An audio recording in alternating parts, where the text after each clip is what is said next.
everyone could take a seat.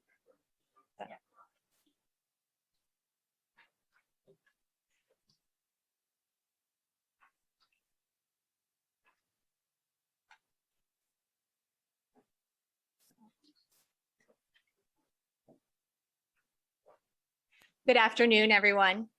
It's with great pleasure that I welcome everyone to Celebrating Teachers, the BEF's annual event where we honor and celebrate Brookline's exceptional educators.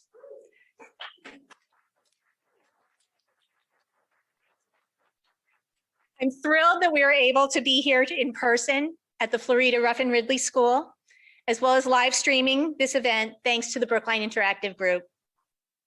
My name is Catherine Burke. I'm the president of the Brookline Education Foundation. Since 1981, the BEF has been supporting excellence and innovation in the public schools of Brookline. And we're proud to continue our tradition of celebrating and supporting professional learning for Brookline teachers today. Celebrating Teachers is one of the highlights of our year. It really is. So, where we can show public appreciation and thanks for the important work that happens every single day in Brookline classrooms. And this has been a year when we really need to highlight, appreciate, and thank all the teachers in the public schools of Brookline. To our educators here today, including as well as our incoming superintendent, Dr. Linus Guillory, welcome. We are so glad you are here.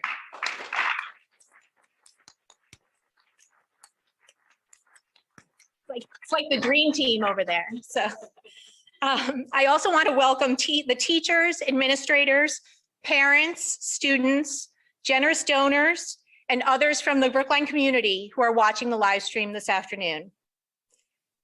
And I'd like to welcome the members of our school committee. Thank you for your time, energy, and service in helping Brookline remain committed to the education of our youngest citizens. I hope you are enjoying the role reversal, watching someone else on the big live stream. In particular, I'd like to acknowledge Barbara Scotto, who recently stepped down from the committee after serving since 2009, and who was the BEF's liaison in recent years, as well as an esteemed former Caroli Award-winning teacher. Thank you, Barbara, for all you've done for the public schools of Brookline.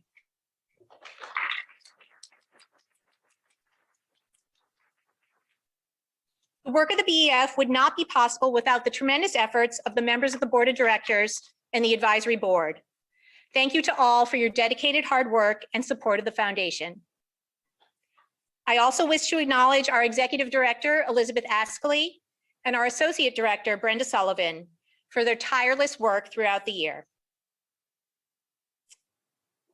Brookline educators have a curiosity about the world and a passion for learning.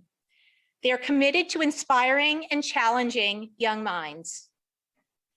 The BEF's grant-making approach supports, facilitates, and encourages the pursuit of lifelong learning for Brookline teachers. Despite the challenges of working during this pandemic year, we received no shortage of applications from Brookline teachers eager to undertake more professional learning. We are proud to be able to support them in these endeavors. BEF Idea Lab grants support experimenting with creative and innovative ideas in the classroom, with an emphasis on hands-on experiential learning. This year, we awarded 14 Idea Lab grants to 17 teachers. Teacher grants provide opportunities for teachers to deepen knowledge in their field or to explore new ideas. This year, we awarded 19 teacher grants to 22 teachers. And collaborative grants promote cooperative efforts across disciplines, across grade levels, and across schools. This year, we were able to award 20 collaborative grants, reaching over 350 Brookline teachers. All told, and thanks to the generosity of our donors, we are funding nearly $290,000 in grants to educators in Brookline this year.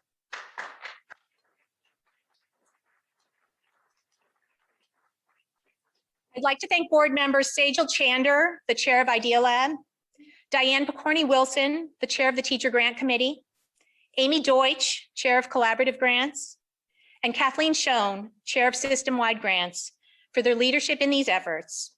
as well as all our hardworking board members who read and researched and met and discussed the many grant applications. Congratulations to all our awardees. In normal times, they would all be here and we would ask them all to stand now and be acknowledged. But instead today, you saw them, or the live stream audience saw them on slides that were scrolling before we started the program. But I would like to mention here 3 grant recipients who received additional special recognition. The Adam Russell Gelfand Fellowship was created to honor the memory of Adam, a Baker School student who died while he was in 5th grade. Adam's parents established the award to honor the many teachers who were important to their son during his life. This year, the fellowship will go to Megan Birdie Kaufman, art teacher at Baker School, for her grant to study the Chorotega pottery of Costa Rica. The Charlie Baker Legacy Award provides additional funding to a BEF teacher grant recipient to encourage the study of the United States economic, environmental, ethnic, racial, or cultural past, or to encourage the study of world geography. The 2021 Charlie Baker Legacy Award is presented to Mark Goldner, middle school science teacher at Heath School, for his grant to study the effects of climate change in the Norwegian Arctic. This year, we are pleased to be able to give a new award to a middle school teacher grant recipient in memory of David E. Pradell, a beloved teacher at Lawrence and Driscoll schools for over 30 years. Mr. Pradell had a lifelong impact on his students. The BEF was approached by some of these students, now in their 50s and 60s, who had stayed in touch with him until his recent death at age 90. The award will be presented each year to a middle school teacher grant recipient whose work will stimulate students' imagination and curiosity, help students develop self-assurance and self-esteem, encourage student collaboration, and/or instill an abiding sense of social responsibility. I'm so pleased to announce that the first ever Pradell Award winner is Elise Terry, middle school social studies teacher at Heath School, for her grant, Putting Project-Based Learning into Practice. I'm also excited to announce the return of the Margaret Metzger Fellowship and the 2021 awardees. Margaret Metzger taught English at Brookline High School for over 40 years before her death in 2013. She influenced thousands of students and educators through her teaching, writing, and mentoring, including some of our very own current board members. To honor her life and achievements, the BEF worked with a devoted team at BHS to establish the Margaret Metzger Fund to support a fellowship grant program. This fund creates grants to support the continuation of Margaret's work, thinking about the classroom, writing about teaching, and furthering the art of educating young people.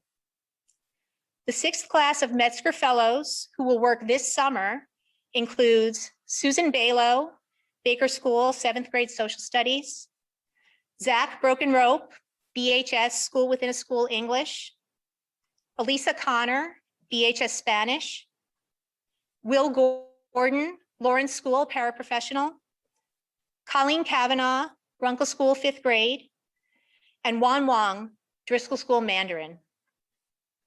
There will be a public celebration of the Margaret Metzger Fellows in the fall. Please stay tuned for details, and we hope you'll be able to join us. And now for the main event. In 1984, the BEF created the Ernest R. Caverly Award to recognize Brookline educators who have made outstanding contributions to excellence in education. One at the K-8 level and one from Brookline High School every year.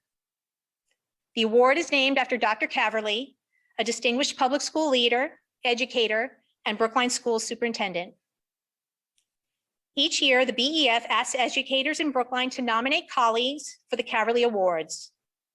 We convene a committee on which I was honored to sit this year, composed of board members and prior award winners, who consider the compelling and inspiring letters submitted in support of each nominee by colleagues, parents, and former students. I'd like to acknowledge and thank the members of the Caverly Award Committee for their time and thoughtful efforts that led us to today's celebration. Chair Karen Wang, and board members Rachel Goldman, Lisa Ting, and Tam Sitkoff, as well as faculty members Laura Vish of Runkle and Mark Vanderzee of BHS, who are our 2019 most recent Caverly winners. On behalf of the Brookline Education Foundation, I'm delighted to announce this year's Caverly Award winners are Francesca Stark, a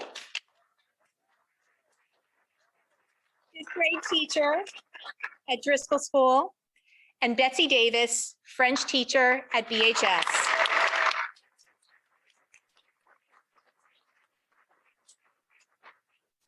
It's my pleasure to introduce Anthony Meyer, head of school at BHS, who will tell us a little about Betsy.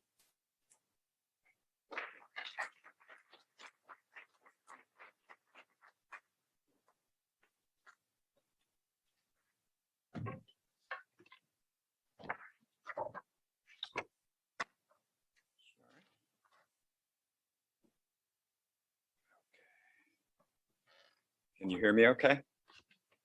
It's nice to see some familiar faces, including some graduates and former students. Thank you, Catherine, very much. Thank you, Liz. Thank you, Brenda. Thank you, Brookline Education Foundation, leaders, donors, and supporters. To bring back celebrating teachers was essential this year, given the type of year we've had, and what a joy to hear about the many awards and grants that our teachers are receiving. It's my honor in this case to present to you Betsy Davis. So I will take a little space in order to make space. And I want to acknowledge Betsy Davis has taught at Brookline High School and in the public schools of Brookline for 35 years. So can we take a moment and recognize that? She began in 1986. I think it is not surprising that it was 2 years after the Caverly Award was created, probably with Betsy's in mind. I also want to thank Andrew Kimball, who is here, Agnes Alberola, our longtime World Language Chair, Rachel Io, our current chair, Laura Gurry, who's here with us, BHS grad Fatima Del Al-Rumi, and our English language learner team, Katya Babitskaya, Katie Frost, Sima Kirstian, Mindy Paulo, and Ali Whitebone. They are the individuals who drove Betsy's nomination that is so incredibly well deserved. So thank you, all of you colleagues, for sharing that. So what to say about Betsy? She holds incredibly high expectations for every student and every member of our community, regardless of her interaction with them.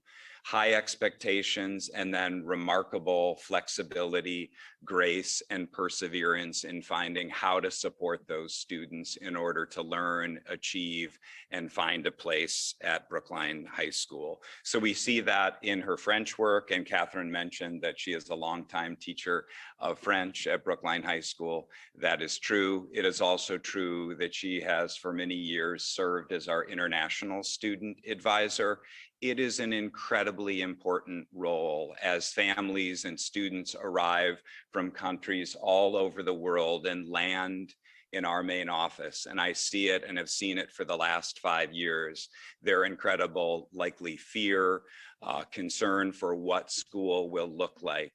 And Betsy Davis walks out from her office, greets them, and in that very moment, I feel tremendous pride and, more importantly, tremendous confidence that they will be incredibly well taken care of at Brookline High School. Betsy she sweats the small stuff, and I think that notion can be poked fun at. There was a book that was around for a long time about sweating the small stuff. Betsy does it, and it matters, and it benefits all kids. I see that in her work with our EL team, with our French team. I also see it in our larger leadership teams. Betsy is the person who raises her hand and says, "What about this?" or "What about this?" And almost always she is correct. It's that extra detail that kids need in order to be successful. She has been a huge supporter, and active participant in international travel, and her colleagues here today can talk about how wonderfully she leads those trips with curiosity, a huge heart, and confidence in what our kids can learn from those experiences. So 35 years of Betsy Davis, it is impossible to imagine Brookline High School without her. She is an excellent teacher. She protrudes grace and concern for all involved. And she's just a gem of Brookline High School and the public schools of Brookline. So it's my honor to introduce to you Betsy Davis.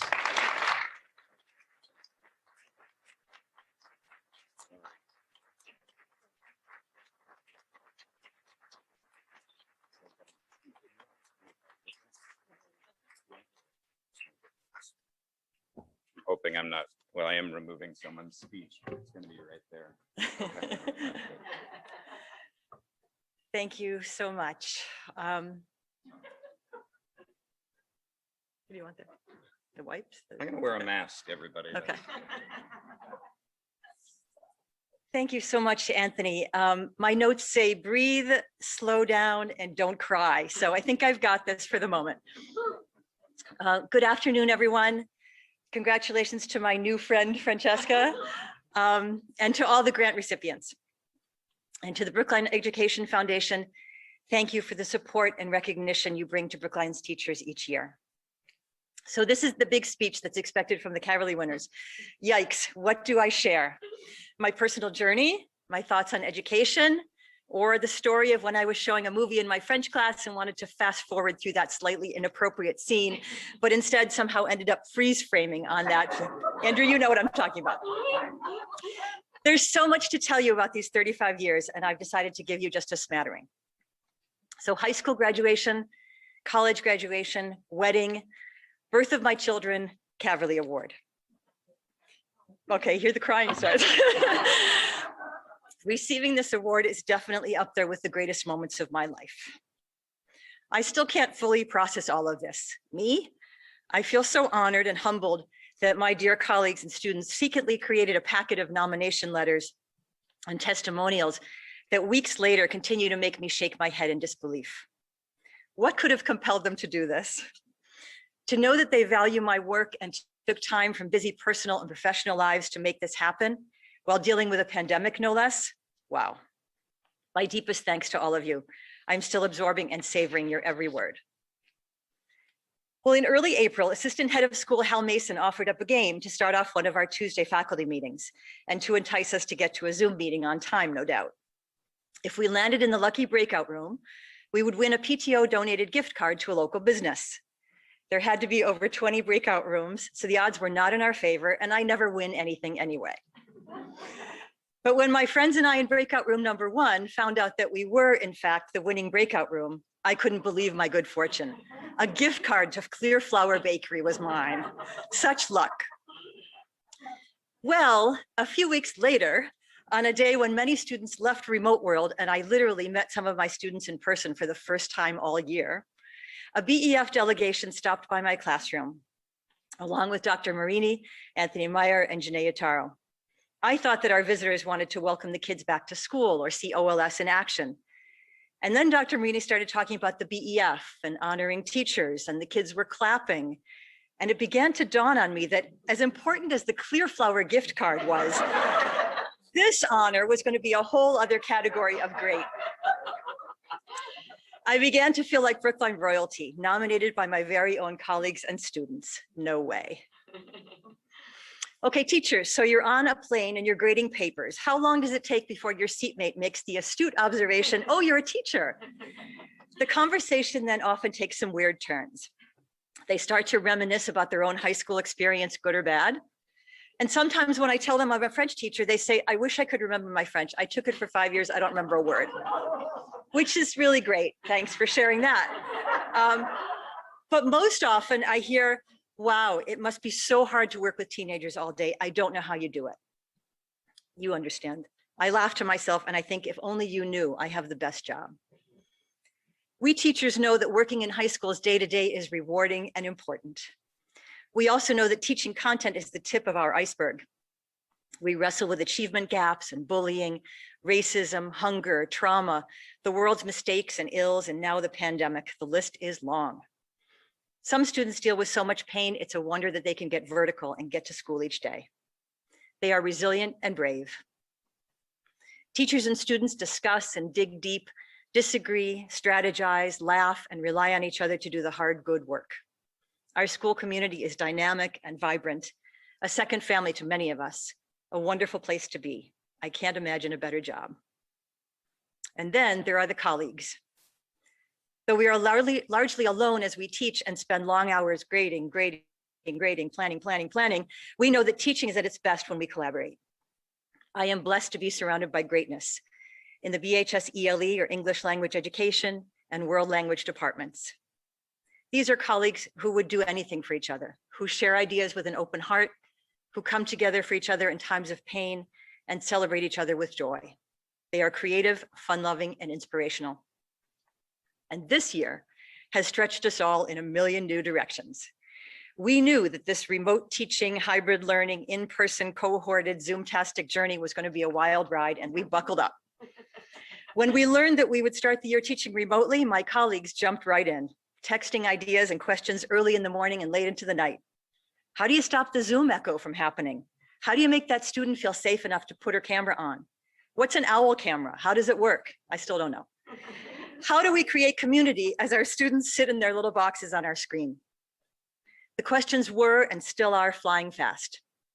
And every day, my fabulous colleagues work small, medium, and large miracles with their students. And I've been so fortunate to have the support and guidance of incredible leaders as well. World Language Curriculum Coordinators Agnes Alvarola and Rachel Ayo, ELE Curriculum Coordinators Kay Polga and Mindy Paulo, Heads of School Bob Weintraub and Anthony Meyer. These leaders fiercely advocate for kids and programs while maintaining their humor and their humanity. I couldn't work with a better team of educators around me, and I share this honor with all of you. You are all my people and my heroes. Well, my friends and family will tell you that I don't love change. I just like to settle into a place and make it my own. I've lived in the same house for 30 years. Many of my closest friends are friends I met decades ago, and I've been teaching all my life. Teaching was all I ever wanted to do. Buffalo, New York, late 1960s, in the playroom we called the Little Room, where I taught the neighborhood kids at my green chalkboard with the white cursive letters across the top. Fast forward, and I'm student teaching in Rochester, New York, then spending a year in Nancy, France as a teaching assistant, my intro to the ESL world. And then 2 years as the French teacher in Maryland, a summer teaching ESL at UC San Diego, and a recent summer teaching French at the American School in Switzerland. Changes here and there, but all teaching all the time. And now, as Anthony said, I'm wrapping up year 35 at BHS, a place where I've made deep, precious, lifelong connections. A place where I met my husband, Vince, as he started out his teaching career in the science department, the cool young bio teacher with the motorcycle. This is to my parents, mom and dad, I swear I only wrote it once. A place where my son, Jordan, and my daughter, Sarah, walked across the graduation stage and never seemed to be embarrassed to tell peers and teachers that Miss Davis, Madame Davis, was their mother. That is a coup.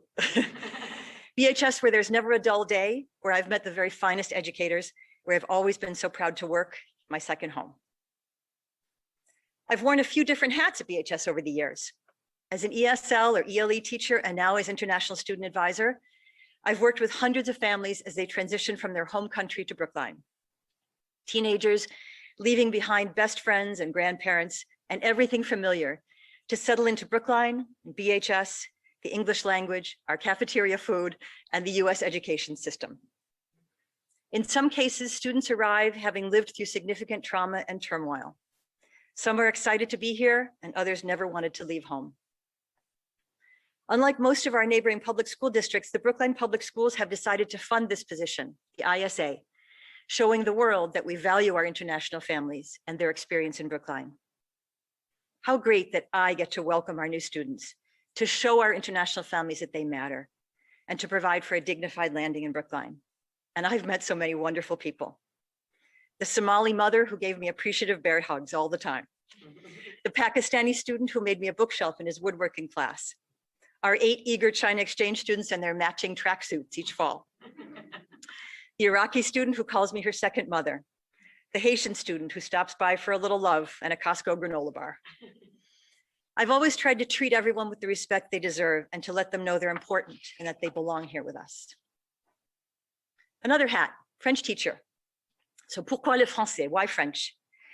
Certainly my interest was sparked by French teachers past, starting with Madame Buffamonte, whose style was so dynamic and frenetic that one afternoon she actually slid across the floor on someone's plastic notebook. I have always loved all things French. My French colleagues and I love to text about French grammar and silly puns and French-related Jeopardy questions. We are all Francophiles and proud of it. I love sharing my passion for the French language and Francophone cultures, helping my students bring together the many building blocks of language to express personalities, crack a joke, and learn to be citizens of the world. It's exhilarating for me, and I hope for them. I'm very proud of them all. An added bonus to being a language teacher is the opportunity to travel and experience cultural exchange. I've taken a few groups of students overseas, most recently right before the 2020 lockdown. What a great adventure we had, Frex 2020. Sydney helped me gather the courage to go up the Eiffel Tower. Aiden and I held hands on the plane to reassure each other at takeoff. I don't like to fly.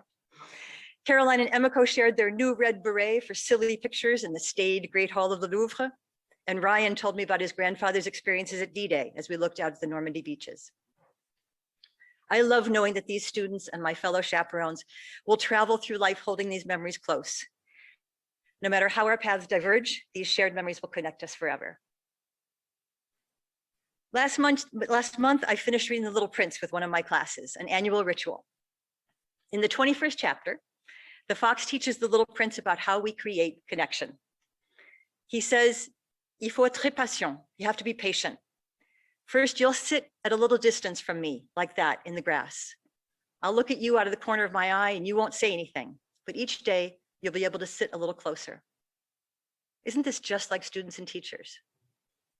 In our last admin council meeting, we digested some recently collected data about students. Data that reminded us that connections with trusted adults may be the single biggest predictor of a student's academic success and self-efficacy. Like the prince and the fox, we start out in September not knowing each other. The students don't know what kind of teacher I'm going to be. Patient, fair, can they trust me? In turn, I look at the class list each fall and I wonder about them. Will they ever get these names straight? So many Kristins, Christinas, and Christines in one class. I don't know. Who will need me most? What do they struggle with? What makes them whole? And then we take our steps toward each other.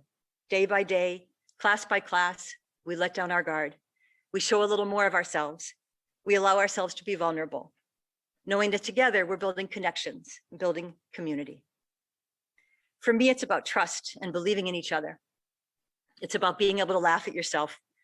It's about give and take and feeling safe to try, to take risks in the community of learners we create. So all of a sudden, I am one of the senior members of the BHS staff. Steve Lantos beats me by just a few months. After 35 years, I guess I have more memories of this place than most. I haven't yet taught the children of former students, although the math and the calendar tell me it's possible. But I do now work with colleagues who were students in my class years back. I hold memories of pre-computer teaching, no Paradex, no Jamboards, no ed puzzles, no email. These were days of actually writing notes on pieces of paper and walking them to teachers' mailboxes. I can still smell the freshly mimeographed copies, damp and purple, around 1988. Some of you know what I'm talking about. You have to be over a certain age. I see a board at the front of the room, blackboard, then green board, now whiteboard. I taste chalk dust in the air, stinging my eyes, brushing it off my clothes, and I hear the screech of the chalk. Thankfully, not a problem now with dry erase markers. And now it's the 2020-2021 school year, and I store my 34, soon to be 35 plan books in a tidy pile in the file cabinet in my office, one for each year. I can't bring myself to recycle them. They represent nights, weekends, vacations, summers, thinking about my teaching and my students. Maybe I'll go back into that 1988, 1999 plan book someday and pull out an idea. Not likely. But as I said, I don't like change, so I hold on to them. There have been some important grounding constants over the years, like the BHS mantras. I especially like this one. You are not done yet. I am not done yet. One of the wondrous things about teaching is the opportunity to grow, redo, learn, to finish a class, enjoy the view, reflect, and then continue the climb. I still have work to do to reach my students in new and different ways. There is no room for complacency. We keep things fresh and challenge ourselves as teachers to do more, to do better. And finally, I'll wrap up with a few mantras that work for me. Number 1, be spontaneous, dance and sing with the kids.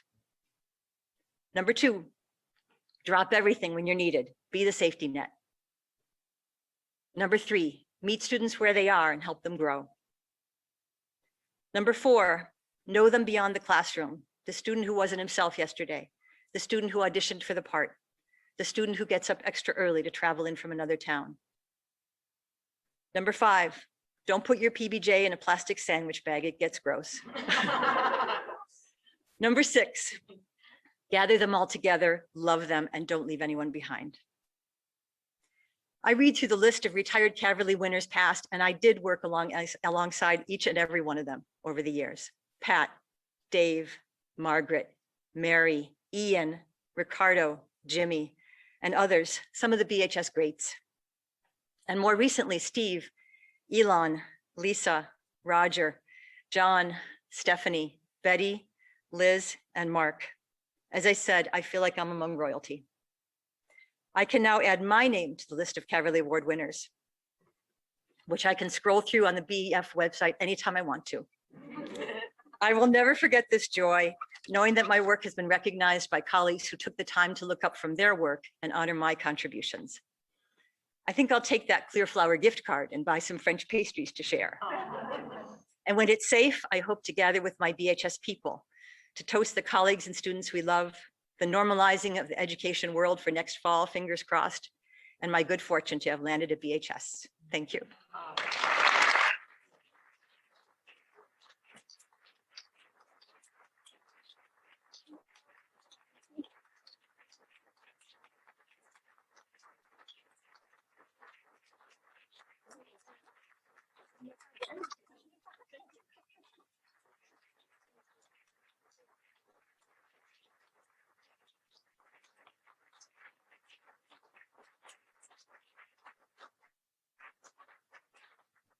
Thank you, Betsy. Now I'd like to introduce David Euclid, principal of Driscoll School, who will tell us a little bit about Francesca.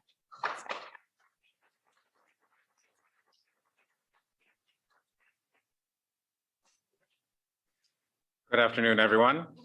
I would agree with Anthony Meyer that it really is so nice to be here celebrating teachers and all the incredible work that goes on each and every year, but especially this year has been quite a challenging year. And I just want to recognize that it's really special to be here and honoring Francesca Stark. I also want to thank our colleagues, students, and families who have written letters of support for Francesca. They kept coming in and coming in and coming in, and I think I crashed their website at one point. But I just wanted to say thank you to all of them for all their support. I've had the pleasure of working as an administrator with Francesca for the past 11 years. Francesca's classroom is, without a doubt, an explosion of activity and engagement. Whenever I visit Francesca's room, her students are frequently working on group activities in the classroom or in the hallways. Whether they're creating presentations on the computer or performing a hands-on science experiment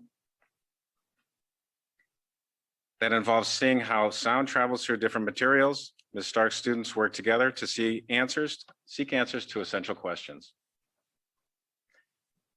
As an administrator, it's always fun to pass by a classroom like Ms. Stark's where there's so much energy and enthusiasm. Like earlier this year, as I happened to pass by her room, as I was walking up the stairs, I noticed that Ms. Stark was in mid-lesson, teaching her students about the stages of human evolution. And she wasn't just talking about it. She was actually physically demonstrating each stage from Australopithecus to modern Homo sapiens. And she was somewhere in the middle of, I would say, the Miocene era when I passed by her room. She was about halfway up. And I caught her eye and she caught mine, and I looked at her with a smile and I said to myself, that's Ms. Stark.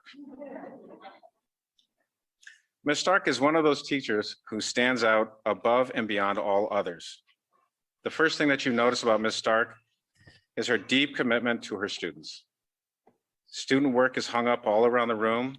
She has class pictures hung up outside of her classroom for her current students to see, and for BHS alumni who just want to come back and reminisce about the time when they were in Ms. Stark's classroom.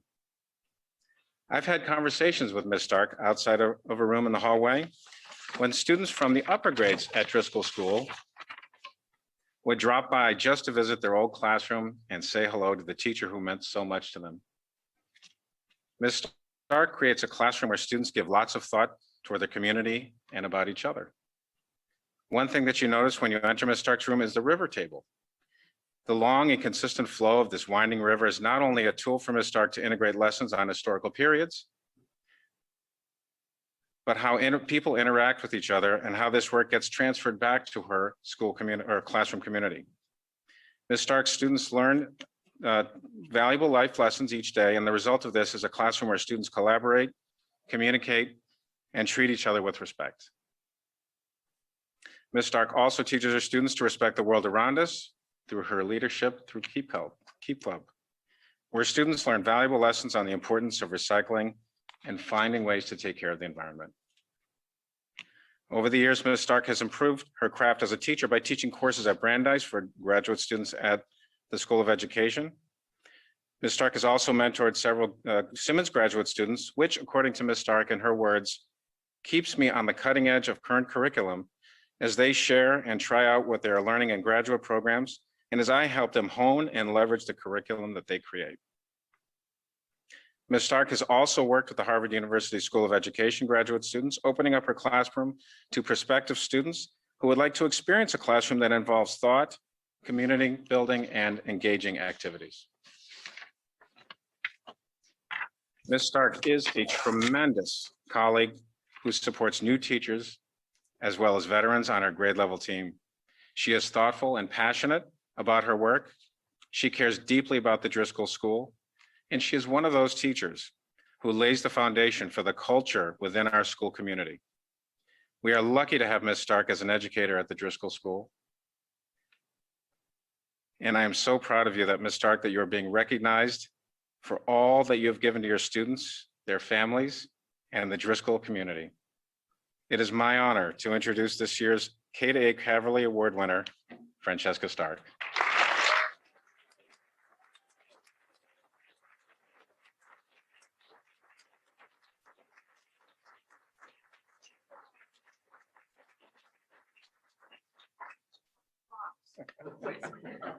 Where's my posters, honey? Oh yeah, there they are. Thank you. I really need like 100 Kleenex and maybe a handkerchief. I don't have any. Does anybody have anything? I'm not joking. I was crying walking in the room. Okay. So, let's see, I don't know when to put this up. I didn't have any practice. I like to make my students practice, and I didn't practice.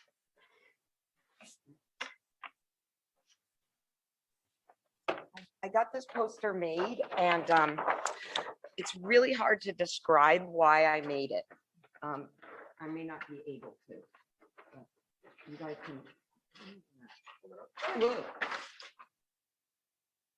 That may not work. I'll hold it at some point for you. Okay. All right. No, Dave, you don't have to stand there. This is so funny. This is how it started. I actually got the Cavalry Award when Dave came into my room with everybody, and he was carrying all these flowers that Karen had made. So there were like 150 of them. And I said, Dave, put the flowers down. I was wondering why you were doing. You don't have to stand here, Dave. It's okay. I'll put it here. That's all right. But it's so funny. I'll show you later. All right. So in making myself feel better before I came today, I was thinking about the greatest speeches of all time. And I knew I wasn't going to do that, but I was thinking about like the Gettysburg Address. I heard that he was still taking notes right before, and he had 5 versions of it. So I have like 150 versions of mine. And I'm afraid, like, while I'm reading it, that I'm going to be sorry that I didn't use another part. So I'll be sharing them. It'll be like, there's the, version 1, version 2. So this is the 11th version. The title of it is called Just Accept It. The conversation will have to continue. I'm crying. I don't even know why. Okay, here we go. Greetings and thank you to the people in the room, the people tuning. Does anybody have Kleenex? I'm not joking. The people tuning in from Brookline Interactive. Oh, thank you, Vivian, to my rescue. Thank you. The people from the Interactive Big TV, and perhaps some spirits in the room. I think there are a lot of spirits in this room today. My mother's spirits in this room. My godmother's spirits in this room. I'm wearing all her clothes and her bracelets. I think Tom Ladenburg's spirits in this room. And so many others. So I really do think so. And just want to acknowledge them. I haven't been in a room with so many people that I love since my wedding. And some of the people in this room were at my wedding. And they saw me cry then too. My husband was at the wedding. So is Vivian Trowan and Steve Lantos. Where's Steve? Is he here? Not here. Okay. Like I wrote the speech as if he was here, but he is here in spirit. Okay.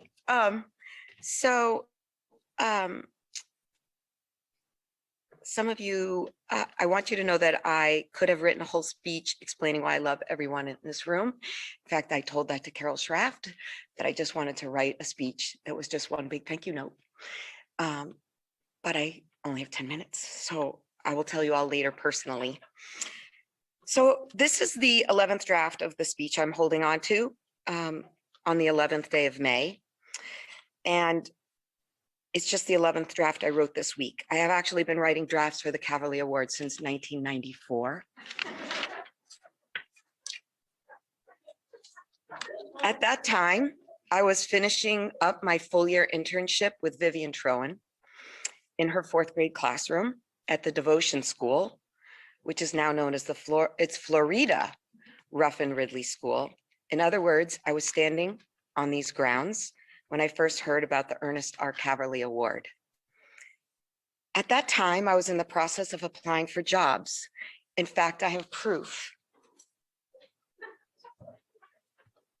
This is the 5th journal that I had the year I was in Vivian's room, and I have Post-its.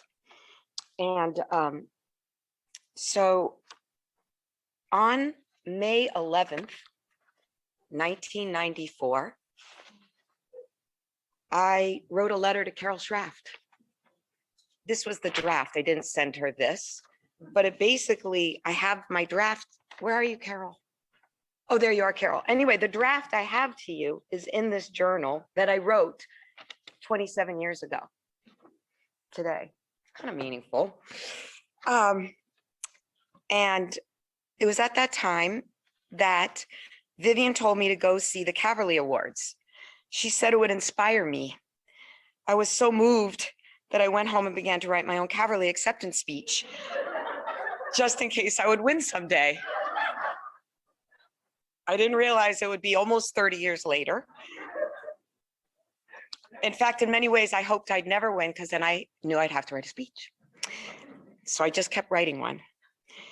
I decided that I both hated and loved writing this speech. It's a really good exercise. In fact, I recommend that everybody in this room go home today or when you have a moment and start to write your own acceptance speech. It doesn't have to be for teaching. It can be for whatever it is you feel you've done. And acceptance, I made this font so big, I'm going to be flipping around. I'm sorry about that. You did yours so well.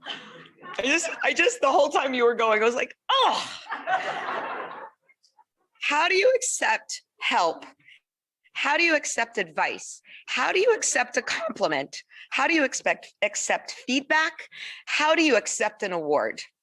Vivian used to always tell me, like, just take the compliment, she would say. And I was just like, I don't like it.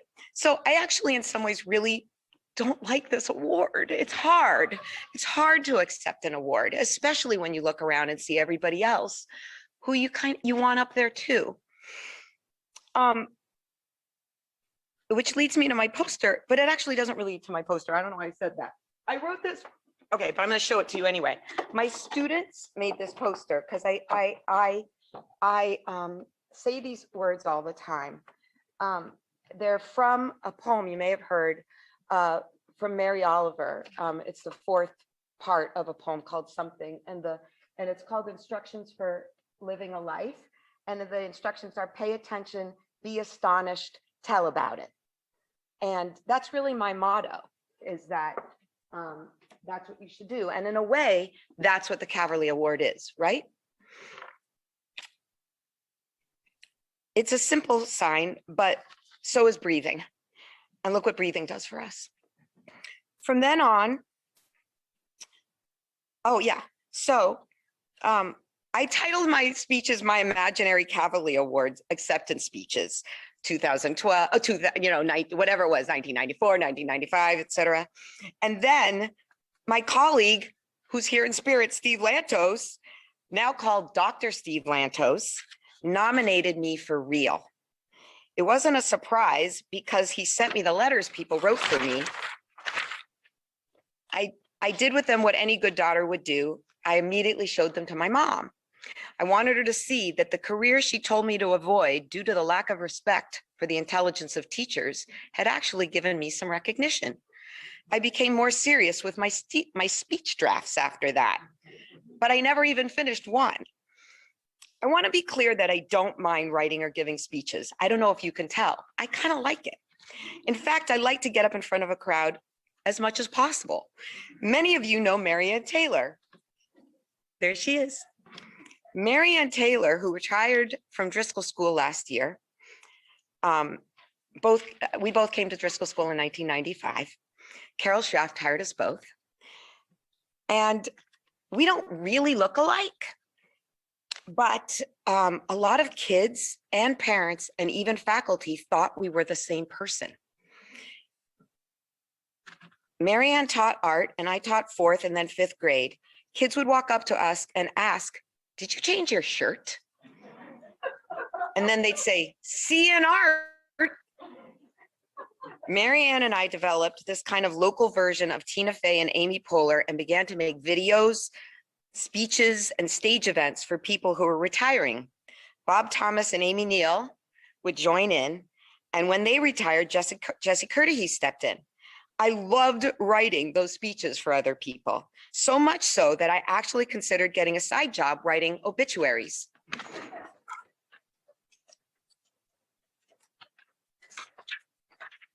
I also like to write poetry, and I like to recite poetry, and I like to have students read and write and recite poetry because it gives everyone a chance to dig into their worries and their yearnings. It slows things down and reveals emotions with a kind of elegance and brevity, like a sunrise. When Judy Steinberg used to come into my room, the Brookline Poet Laureate, I imagine most of you know her. And if you don't, I'll tell you a little about her. She used to come into my room with pine cones and beechwood and singing shells to teach poetry. When she did this, I felt like I was also smelling salty air or watching a moonrise near a beaver dam. In 1963, my mother, Suzanne Jackson Van Landing, it's a long name. My mother, Suzanne Jackson Van Landingham Stark, went to the doctors to see if she was pregnant. All of this came as a surprise since she had been told she would never bear children due to a tremendous amount of scar tissue from an appendicitis attack. While I was writing that, I was like, I wonder if my mom would mind that I was telling that in front of a whole lot of people, but I decided to do it anyway. She was almost 39 years old at that time. She was a bohemian painter, an only child. She had no living parents, and she was just about to get a divorce. The timing didn't appear good, but my mother said she was delighted and told all her friends she knew she was having a girl and that it would all work out. I haven't always been as optimistic. When I was 6, we were living in Greenwich Village in New York City in Little Italy. They called me Franceschina. I remembered people running after me saying, aspetta, aspetta, Francesca, which means wait, wait. Why are you always running? And I always didn't know why. I just felt better when I was in motion. When it looked like I was going to need some serious braces, because actually I was always told that my mouth was too small for my teeth. And people would always say, but you have such a big mouth. But that's what they'd say. My mother decided she might try her hand at teaching because she couldn't make a living on her art. Her own mother, my grandmother, Virginia Van Landingham, had helped to found a school in Kansas City, Missouri during the Depression for children who had been kept at home because of physical disabilities. It was called the R.J. Delano School. My grandmother died in 1939 when my mother was only 13 years old, but the intensity of her work had given my mother hope that she too might find a fulfilling experience as an educator. We moved from New York City to Portland, Oregon to live with a cousin while my mom went to graduate school. I remember my mother's sadness while she did her student teaching. Her rich life with artists and musicians and poets all seemed so far away.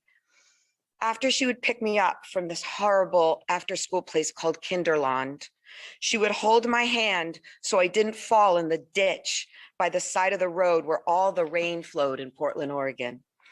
She would tell me about the lessons she designed to integrate feelings and art, only to be told she needed to help kids with their leveled reading groups. When she graduated, I went back to San Francisco to live with my babysitting family. I think I forgot to mention that I was born in San Francisco. I lived in San Francisco. So I went back to San Francisco while my mom moved east to find a job and a place to live. In San Francisco in 1969 and 1970, those streets were indeed filled, and I remember this even though I was 6 and 7 years old, with incense and musicians and dancing flower girls. I was one of those flower girls. I had a homemade long skirt and red clogs. I broke my arm once playing wiffle ball in that long skirt. My babysitting family drove a VW bus, dangerously I may say, and had 5 kids of their own. The oldest introduced me to Simon and Garfunkel, an interpretive dance.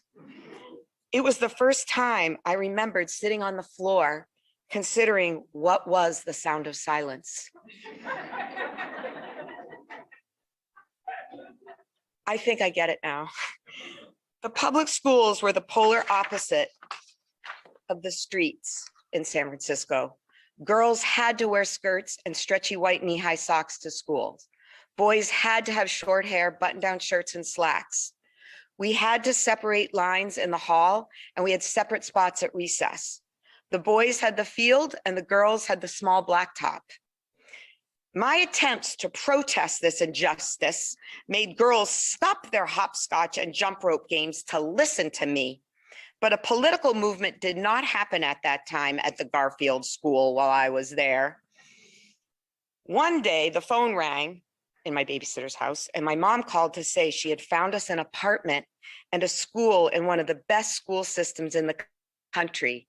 Guess which one? Yep. I packed my suitcase and my red clogs, and I landed in a rent-controlled apartment in Brookline, Massachusetts at 21 Westbourne Terrace. I was enrolled in Miss Ellenberg's 3rd grade class at the Driscoll School. It was a strange culture shift. The streets were sedate, but the schools were free-flowing. Kids could wear whatever they wanted. Boys had long hair. Girls wore elephant pants. I think Miss Ellenberg was pretty new because she didn't have much in her bookshelves or her closets. So she let us go into the closets and climb up on the shelves and talk like we were in a tree house. I loved it. I have the same closet in my classroom, and it's packed with so many binders, nobody could get in there. The only thing wrong with Miss Ellenberg's class was the way they only encouraged certain kids to try the hard math problems. It was made clear to me early on that there were math people, almost like it was a country of origin. So I don't blame Miss Ellenberg. It still goes on.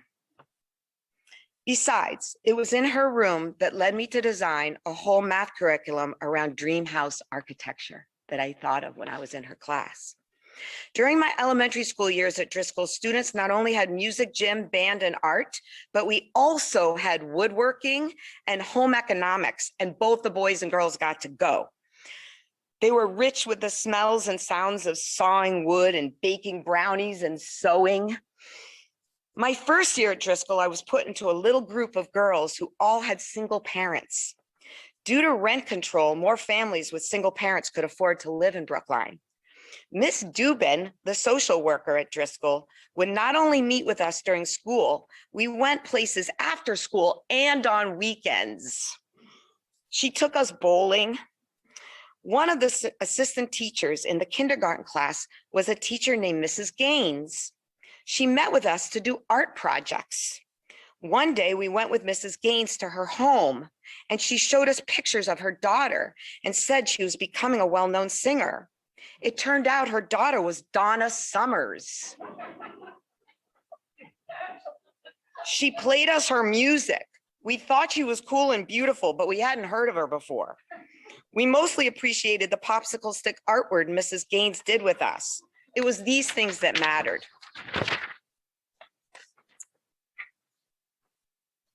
And I don't know what happened there. And I think about how we need to do more of these things to connect with kids before school, after school, in the summer, wherever we can. I know we can't get in cars with them because it's illegal, but we've got to do it. It's the relationships that keep us strong. Now, fourth grade was a different story than Miss Ellenberg's class. By the way, I'm not going through all my grades, don't worry. I'm sticking with these two. In fact, I knew you were thinking that. In fact, it was so different that it was probably more to do with why I teach than my positive experiences. If students said mean things to someone, this teacher would tell kids they probably deserved it. One girl passed out notes about me. I'm not going to say her name, but I remember it. The teacher grabbed one of the notes and read it out loud to the class. I think it said, "Francesca Stark talks too much." She looked at me and said, "Well, you do." That's when I started to not come to school. My mom would have to drag me there, and the principal, an incredible principal named Virginia Thompson, who taught me how to do outlining, I'll never forget it, would make sure I didn't run home. I think the principal must have worked things out with my teacher because I somehow made it through the year. You may have heard that I also went to school with Conan O'Brien. It's true.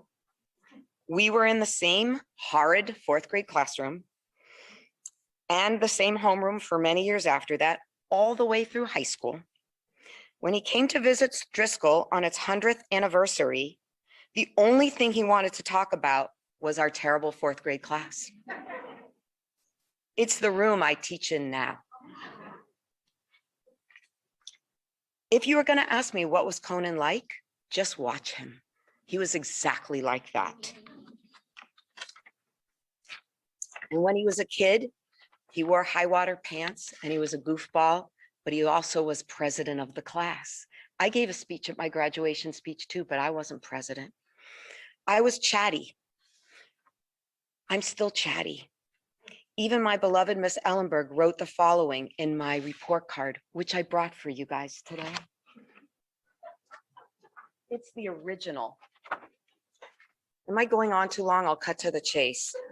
Okay, I thought it was more impressive. Big TV is not going to be able to see it, but here it is.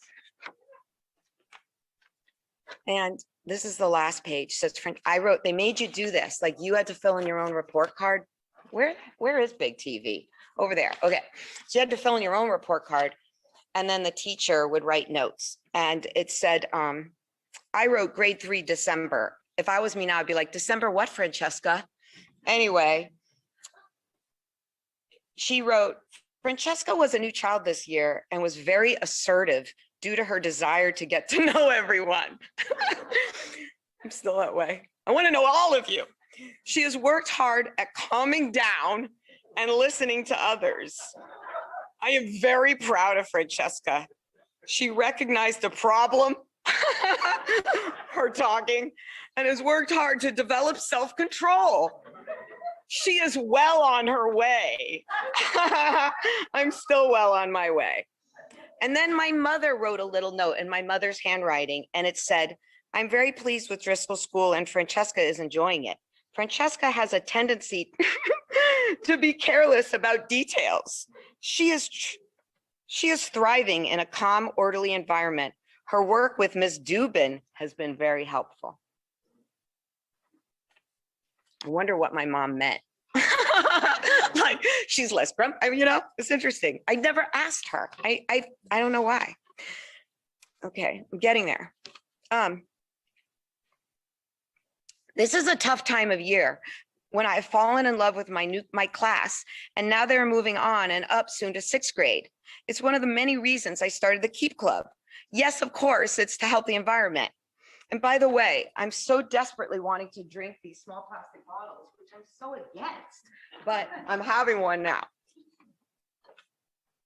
So one of the reasons I started the Keep Club was because I could continue my connection with my former students. You see, really the most important thing about teaching, and I think the whole world, is finding and deepening these connections. It is why I wanted to talk to you about trees. Have you heard of the forest ecologist Susan Simard? You have? She's my latest hero.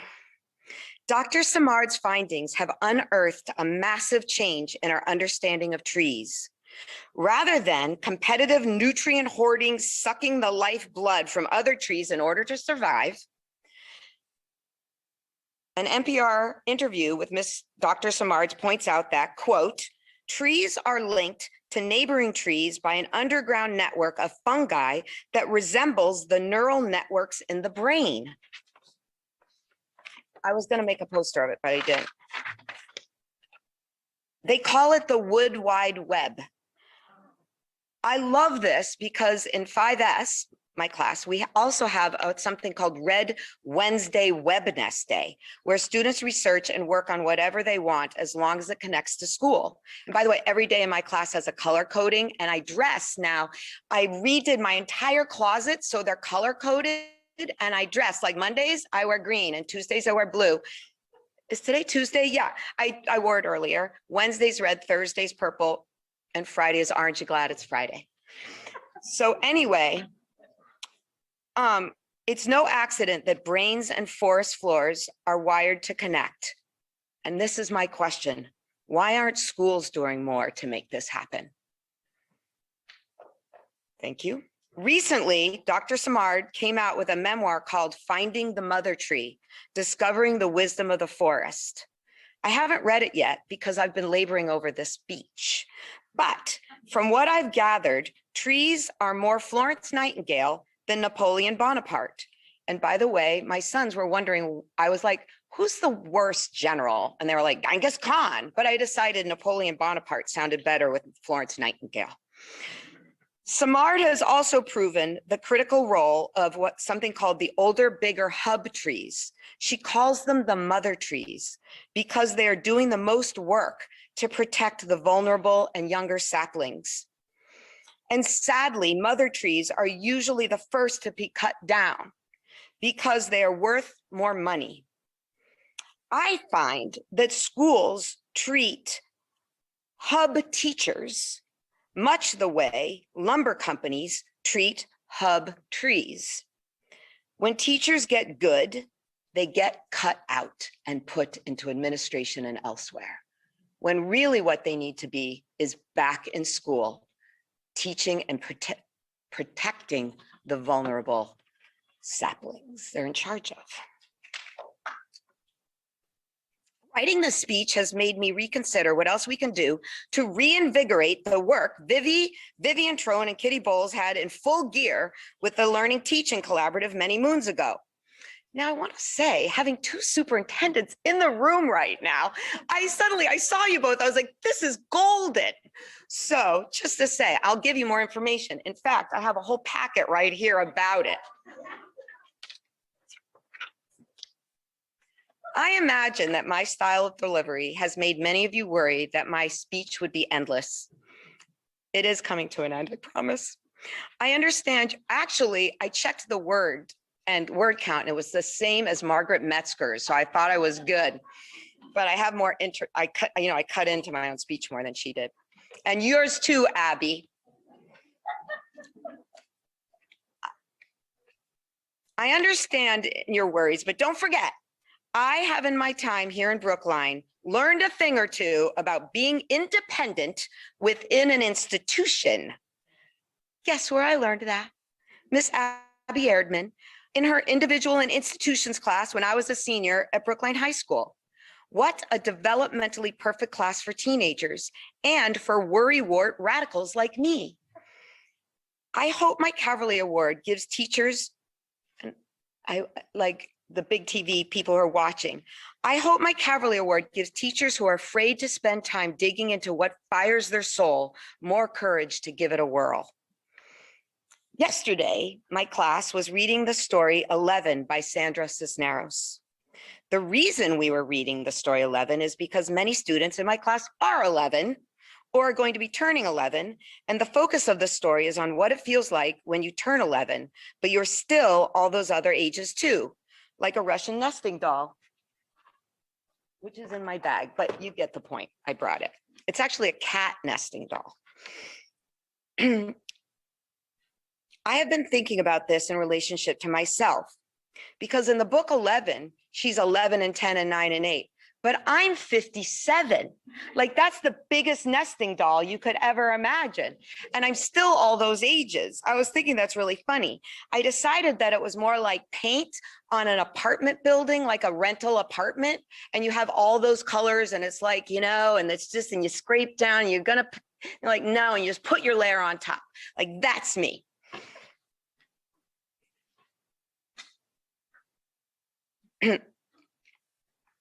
I've been thinking about this in relation to myself. The Cavalry Awards make you do a lot of self-reflection. I see Brookline police officers who I hung out with at Paragon Park in the late 1970s. When I walked through the halls of Driscoll School, I remember walking with my finger all along the blue tiled walls, and sometimes I do it with a pencil. I just say that because you weren't, you know, I'd get upset with my own kids if they did. So after I read the story 11, I asked my class, what did this story make you think about? And that's when this thing happened, which is the best thing in the world about teaching. Future teachers and everybody who's a teacher knows. One student said she always wonders if she will be the same person when she's old, or even if she dies and is reincarnated, she said, will I be the same person then? When she said that, all these kids started saying, yeah, me too, I wonder that too. I was like, you do? I think about that. I think about that too. And then suddenly there was this burst of conversation about death and dreams and deja vu and telepathy. One student said, and I swear this happened yesterday, I had to add it into my speech. One student said that she always thought the phrase watching your life flash before your eyes was just a phrase. But then when she was playing hockey, it happened to her. I forget why she said it happened to her, but she said all of a sudden she saw her whole life. Like when she was little and she was walking her neighbor's dog, she saw that. And when she was at a birthday party and people were telling her to blow out the candles. And then she went on to explain how she saw her life go in front of her eyes, except that she was watching from the point of view of the people watching her. And that made a flood of new conversations in the class. And one girl said that sometimes in a sort of random way, she will suddenly have this flash and think, I'm alive and everything's alive. And then she said, and then I just go back to what I was doing.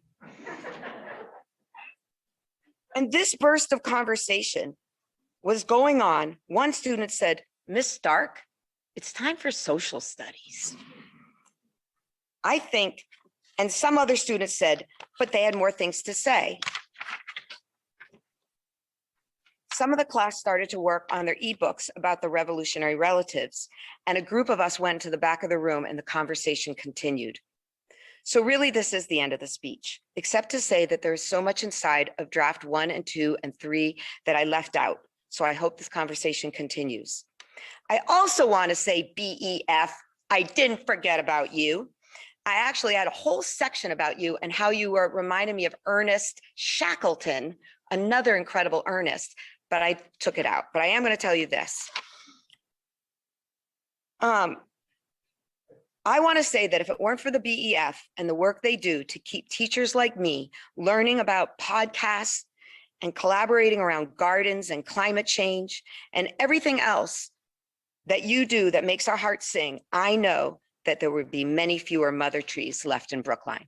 Thank you.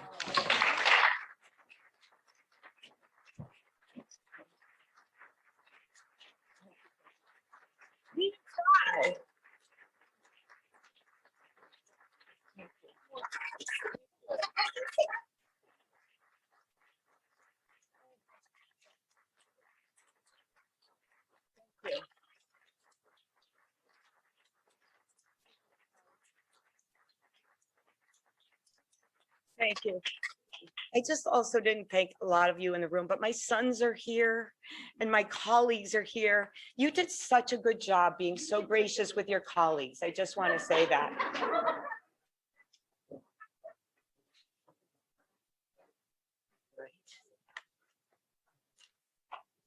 That's your speech. Okay. And I'm not going to explain that poster to you. I'll do it another time.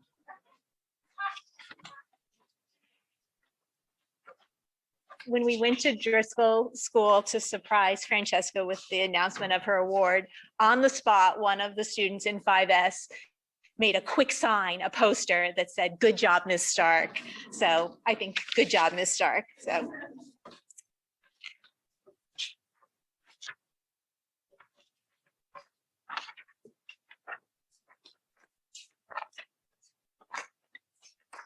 Sorry, I'm a little discombobulated.